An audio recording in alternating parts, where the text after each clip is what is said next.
Muy buenos días, muy buenas tardes o muy buenas noches. Le habla su hermano en Cristo, Carlos Delgado. Y seguimos con nuestro estudio en el libro de Josué, donde estamos comentando las escrituras. La vez pasada habíamos quedado en que hoy continuábamos con las ciudades de refugio. Y es que como una medida práctica para asegurar la justicia, Dios instruyó a Moisés que Israel designara 6 ciudades de refugio, 3 a cada lado del Jordán. En ellas cualquiera que hubiese matado accidentalmente y sin premeditación a otra persona podía huir y encontrar asilo frente al vengador de sangre. Tras la conquista del territorio al oriente del Jordán, Moisés estableció sin demora las 3 ciudades correspondientes, como podemos ver ahí en Deuteronomio capítulo 4 versículos 41 al 43 y capítulo 19 versículos 1 al 13. La sangre inocente clama por justicia y exige satisfacción. Dios, como juez justo, examina y demanda cuenta de esa sangre, como nos enseña Génesis 4:10. Su derramamiento contamina la tierra, dice Números 35:33, mancha las manos, dice Isaías 59:3, y activa el juicio divino, dice Primero de Reyes capítulo 2 versículo 31. También obliga al vengador de la sangre, generalmente el pariente más cercano de la víctima, a procurar justicia en nombre de su familia, no una venganza personal. Esta sangre solo puede ser expiada mediante la muerte del homicida, según Números 35-33, o a través de un ritual de expiación, según Deuteronomio capítulo 21, versículos 7 al 9. De lo contrario, atrae la ira del Señor y puede acarrear desastres, como ocurrió en primero de Samuel capítulo 21. La necesidad de distinguir entre homicidio y accidente mortal resalta la importancia de los tribunales justos, como lo sugiere Salmos 51:14. Si el acto era deliberado, se consideraba asesinato y la ley exigía la pena capital. Si en cambio era accidental, el responsable podía hallar refugio y llevar una vida normal dentro de la ciudad asignada. Al llegar a una ciudad de refugio, el acusado era recibido por los ancianos locales, levitas encargados de enseñar la ley, quienes realizaban un juicio preliminar en la puerta de la ciudad, donde tradicionalmente se sentaban los tribunales en Israel. Si se consideraba que el caso era digno de protección, se le concedía asilo temporal y luego se le enviaba a comparecer ante la asamblea, una especie de cuerpo representativo premonárquico con autoridad judicial. Si la asamblea lo hallaba culpable de asesinato, era entregado al vengador de la sangre para su ejecución. Pero si era declarado inocente, podía regresar a la ciudad de refugio, donde permanecía hasta la muerte del sumo sacerdote en funciones. Esta estadía obligatoria protegía tanto al acusado como al vengador de caer en una cadena de represalias. Algunos estudiosos han visto en la muerte del sumo sacerdote una figura de la muerte expiatoria de Jesucristo, el sumo sacerdote celestial, quien ofreció satisfacción definitiva por todos los pecados, tanto voluntarios como involuntarios. Las ciudades levíticas, aunque los levitas tenían al Señor como su heredad según Josué 13, 14 y 33, también necesitaban ciudades para habitar y tierras de pastoreo para su sustento. Ahora se estaban tomando medidas concretas para suplir esas necesidades. A diferencia de las 7 tribus que mostraron pasividad y temor, necesitando el impulso de Josué para tomar posesión de la heredad, las cabezas de las 3 ramas levíticas que vemos en Números capítulo 3 versículo 17 actuaron con diligencia. Como Josué y Caleb tomaron la iniciativa y se presentaron ante los administradores de la porción sagrada en Silo para reclamar la promesa hecha por Dios a través de Moisés. La concesión de 48 ciudades con sus respectivas tierras de pastoreo, incluidas las 6 ciudades de refugio, como vemos en Números capítulo 35, versículos 1 al 5. La distribución de estas ciudades consideró el tamaño y la necesidad de cada tribu. Así, A tribus como Judá, que poseían muchas ciudades, se les asignó más territorio para que los levitas, mientras que pues los levitas vivieran ahí, mientras que a otras más pequeñas como Neftalí, según números 35, 7 y 8, se les daban ciudades más pequeñas.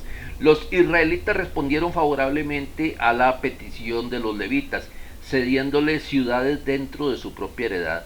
Este acto funcionó como una especie de diezmo territorial que redundaba en bendición para ellos mismos, ya que los levitas, esparcidos entre las tribus, eran responsables de enseñar la ley de Dios, que santificaba, bendecía y aseguraba la permanencia del pueblo en la tierra, según Deuteronomio 33, 8 al 11. La distribución se organizó conforme a las tres ramas de Leví. Primero se presenta la secuencia del sorteo, seguida por el número de ciudades otorgadas a cada grupo y las tribus en cuyos territorios se ubicaban. El narrador repite varias veces el verbo dieron para subrayar que era el Señor quien en última instancia asignaba las ciudades. El primer sorteo refleja el orden de importancia y tamaño de las ramas levíticas. Los cuatitas fueron seleccionados en primer lugar, lo cual es apropiado ya que Aarón y la línea sacerdotal provenían de esta rama. A los sacerdotes se les asignaron ciudades en Judá, Simeón y Benjamín, es decir, en regiones cercanas a Jerusalén, donde más adelante se edificaría el templo. De manera significativa, Jerusalén misma no fue entregada a los sacerdotes. El Señor la reservó como recompensa para la casa de David, quienes serían los protectores del templo. A los demás cuatitas, conocidos como sacerdotes menores, se les asignaron ciudades en las áreas cercanas a Jerusalén, dentro de las tribus de Efraín, Dan y la media tribu de Manasés al oeste del Jordán. Los gersonitas recibieron ciudades en el extremo norte, Isaacar, Aser, Neftalí y la media tribu de Manasés en Basán, mientras que a los meraritas se les otorgaron ciudades más al sur, en los territorios de Zabulón al oeste del Jordán y de Gad y Rubén al este. Sin embargo, algunas de las ciudades asignadas como Geser y Taanac aún estaban bajo control cananeo. Por tanto, los levitas debían poseerlas mediante obediencia y fe, confiando en la promesa divina. El narrador presenta ahora 3 episodios que ilustran cómo Israel debía conservar la tierra de la misma manera en que la había recibido, mediante fidelidad al pacto con el Señor. Primero, tras haber sido exhortados por Josué a permanecer leales al pacto, las tribus orientales, una noble milicia que reconocía que el Señor les había entregado su territorio, edificaron un altar en su camino de regreso a casa. Este altar no fue para sacrificios, sino como testimonio de su unidad espiritual con el Señor y con el resto de Israel. Eso lo vemos en Josué capítulo 22, versículos 1 al 34. En segundo lugar, en su discurso de despedida, Josué subrayó que la permanencia en la tierra prometida dependía de la lealtad continua del pacto con Dios, como dice Josué capítulo 23, 1 al 6. Finalmente, en un acto de profunda solemnidad, Josué renovó el pacto de Israel con el Señor en Siquem, reforzando el compromiso del pueblo con sus obligaciones espirituales y éticas, según Josué 24, 1 al 27. La generosa despedida de Josué a las tribus orientales establece un vínculo temático con los mandamientos dados en el capítulo 1. Josué los elogió por haber cumplido fielmente su encomienda, no abandonar a sus hermanos hasta que las tribus occidentales alcanzaran el reposo, libre de la amenaza cananea. Durante mucho tiempo, estas tribus demostraron una firme resistencia sostenida por la fe, cumpliendo su misión con perseverancia y fidelidad. Bien podría haberles dado el elogio del Señor. Bien, siervo bueno y fiel, que está en Mateo 25, 21. La reflexión de Josué sobre el reposo tiene un carácter retrospectivo, pero también exhortativo. Insta a guardar la ley de Moisés, cuya esencia se resume en un mandamiento central: amar a Dios con todo el corazón. Esta exhortación retoma el llamado divino que aparece en el prólogo del libro. En los tratados antiguos del cercano Oriente, el amor constituía la estipulación básica del pacto, no en un sentido emocional, sino como una expresión de lealtad activa. Ninguna ley alcanza su propósito si se cumple con renuencia. Debe obedecer desde un asentamiento interior.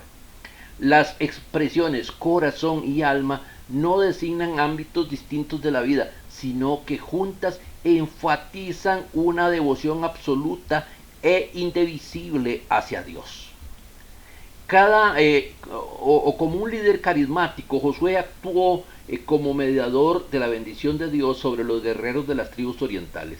Al enviarlos de regreso a casa con el botín conquistado, los exhortó, siguiendo la mejor tradición de la Guerra Santa, a compartir generosamente con quienes habían permanecido en sus hogares, protegiendo a sus familias. Así todos participaron del reposo prometido, plenamente recompensados por su fidelidad y solidaridad. Antes de reunirse con sus familias, estos fieles hombres de la milicia realizaron un último acto de lealtad al Señor, temiendo que con el tiempo las futuras generaciones al occidente del Jordán impidieran a las tribus orientales adorar al Señor en el lugar donde Él había hecho morar su nombre. Edificaron un altar imponente junto al río. No fue un altar para sacrificios, sino un testimonio visible de que ellos también habían sido escogidos por el Señor para ser parte de su pueblo.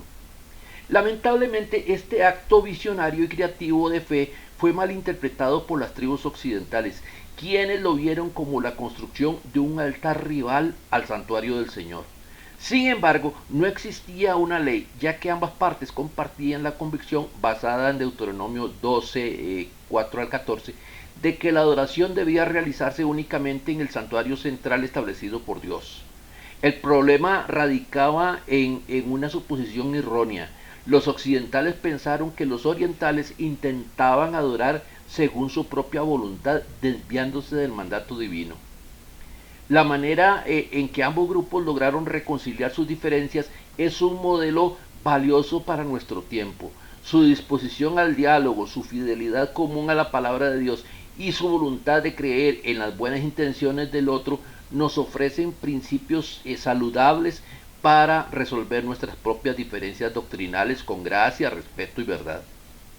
Las tribus occidentales, como la parte ofendida, comenzaron a componer la grieta en la siguiente forma. Primero, se pusieron enseguida a tratar con el problema y no lo barrieron debajo de la alfombra. Segundo, tomaban tan en serio la apostasía que pusieron la pureza sobre sus propias vidas, no comprando la paz a cualquier precio. Tercero, enviaron a sus dirigentes más capaces, el sacerdote Finees, que había mostrado celo por el Señor, y en el episodio de Baal Peor, allá en Números 25:7, y 10 jefes representando a todas las tribus, para investigar el asunto y posiblemente restaurar a los ofensores, no actuando de manera impetuosa. Cuarto, enfocaron la ofensa percibida en forma objetiva como una prevaricación, un acto de rebeldía contra Dios, y no subjetivamente como un golpe a sus propios egos. Quinto, argumentaron su caso sobre la convicción que Dios castiga el pecado, como se desplegó en Baal Peor, o sea, los dejó con la semilla de la culpa histórica y la plaga del Señor, no en la conveniencia. Sexto, también argumentaron sobre la convicción que el pecado de algunos afecta a todos, como en el caso de Baal Peor y en el caso de Acán, y que tal culpa colectiva no era algo ligero para ellos. Respetaron además las coincidencias y convicciones de sus hermanos, es decir, que Israel oriental estaba inmundo porque carecía del santuario santo de Dios, no negando la realidad y validez de sus débiles conciencias. Noveno creo que vamos. Estaban dispuestos a sacrificar algunas de sus posesiones para restaurar a sus hermanos a una limpia conciencia y adoración apropiada sin insistir en su propia interpretación de la ley. Décimo, habiendo sido corregidos por los ofensores, accedieron a su expresión creativa de fe, no estorbando expresiones de fe nuevas y apropiadas consistentes con la palabra de Dios. Y décimo primero, finalmente los representantes informaron a toda la asamblea para su aprobación, no excediendo su autoridad. Las tribus orientales, inicialmente consideradas como ofensores, respondieron al malentendido con una presentación solemne, reverente y firme de los hechos. Declararon estar absolutamente comprometidos con la fidelidad al Señor, dispuestos incluso a morir antes que tolerar la apostasía. Luego explicaron con claridad su verdadera intención. No habían edificado un altar para ofrecer sacrificios, lo cual habría sido una violación de la ley, sino que habían levantado un monumento simbólico. Esta réplica de altar tenía como propósito superar la barrera geográfica del Jordán y servir como testimonio duradero para las futuras generaciones, afirmando que sus hijos también compartían plenamente el derecho de adorar al único Dios de Israel. Al disiparse la sospecha y aclararse la motivación, el conflicto se resolvió de forma pacífica y edificante. Los hermanos se separaron reconciliados, alabando juntos a Dios por su presencia en medio de ellos. Este desenlace nos enseña que la simple ausencia de apostasía es motivo suficiente para alabar al Señor, ya que su presencia entre su pueblo se manifiesta no solo en la fidelidad doctrinal, sino también en la unidad restaurada. A su vez, esta presencia divina debe impulsar a los creyentes a examinar con celo espiritual cualquier señal de su desaprobación para preservar la santidad de la comunidad. Las últimas palabras de Josué lo colocan en la ilustre compañía de Moisés, allá en Deuteronomio 31, versículos 1 al 3, y también Samuel, en 1 de Samuel 12, 1-24, y de David en 1 de Reyes capítulo 2, versículos 1 al 9, líderes cuyos discursos finales destacaron la importancia de la fidelidad al pacto con Dios. Este discurso de Josué tuvo lugar poco después de haber completado la distribución de la tierra prometida. Tanto él como Moisés, pilares fundacionales de la teocracia israelita, se mantuvieron fieles hasta el final de sus días. Sus vidas no solo reflejaron obediencia ejemplar, sino que también sirvieron como modelos de liderazgo ideal, guías que no solo gobernaban, sino que formaban espiritualmente a la nueva generación para que perseverara en la lealtad al pacto con el Señor. Así como Moisés afirmó la fidelidad del pacto de Dios, recordando la conquista de la tierra al oriente del Jordán, Deuteronomio 31:4, Josué la ratificó repasando la obra del Señor al destruir a los cananeos en el occidente del Jordán y al distribuir entre las tribus las naciones conquistadas que permanecerían ahí. El pueblo había sido testigo ocular de estas acciones poderosas. No obstante, en la actualidad el Espíritu Santo suscita la fe no por medio de la vista, sino a través de la proclamación de la palabra de fe que predicamos, como dice Romanos capítulo 10, versículos 6 al 13. Dios había prometido seguir expulsando a los cananeos, y el pueblo de Israel, por su parte, se comprometió a mantenerse fuerte en la fe y a guardar fielmente la ley. Juraron no dejarse seducir por las deidades cananeas, cuyas religiones exigían poco en términos morales, como vemos en Deuteronomio 5:9, y renovaron su decisión de unirse exclusivamente al Señor. Al igual que en su despedida de las tribus orientales, Josué empleó un lenguaje tomado directamente del libro de Deuteronomio, subrayando así la continuidad del llamado a la fidelidad del pacto. La generación de Josué se había unido al Señor y experimentado el cumplimiento de las promesas del pacto. Tal como había sido anunciado, ningún enemigo pudo hacerles frente.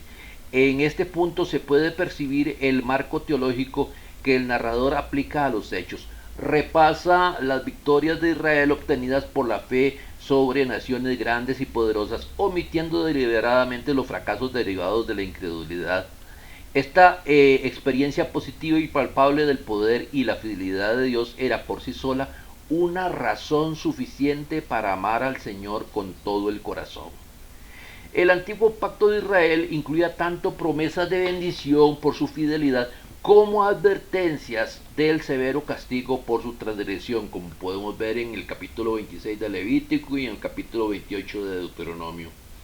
Al recordar las obligaciones del pacto, Josué enfatiza la necesidad de separación religiosa respecto de los cananeos, advirtiendo contra todo tipo de contacto social con ellos.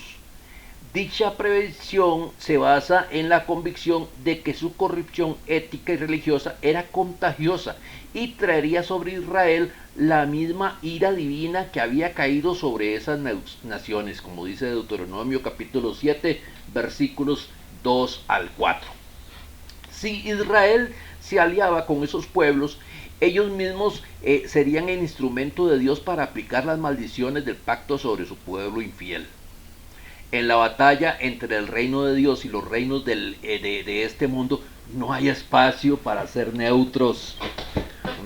Veamos lo que dice Efesios capítulo 6, versículos 10 al 18.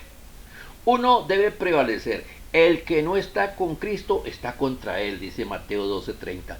Los indiferentes y no comprometidos están destinados a la ruina, dice Proverbios 24:30 al 34. Pero el espíritu que habita en los sabios, en los santos, es más poderoso que todas las fuerzas espirituales desplegadas contra ellos.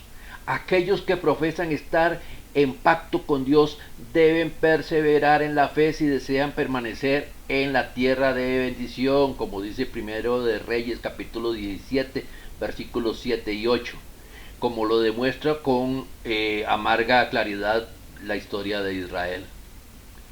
La generación que conquistó la tierra fue testigo del cumplimiento fiel de las promesas divinas. Josué, a través de su vida, había validado esa fidelidad. Saber que Dios guardaba su palabra impulsa a los creyentes a permanecer fieles, los fortalece en la adversidad y los frena en medio de la tentación. Dios no es caprichoso, por tanto, su pueblo no necesita vivir con ansiedad.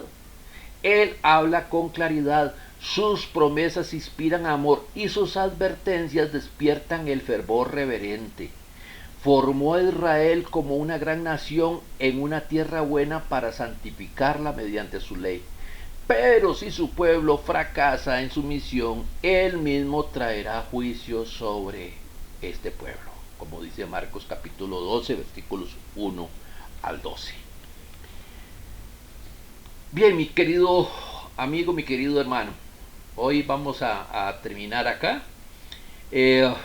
En la próxima oportunidad, si el Señor lo permite, vamos a estar hablando sobre la renovación del pacto en Siquem y posiblemente estemos entrando ya en el estudio del libro a los jueces.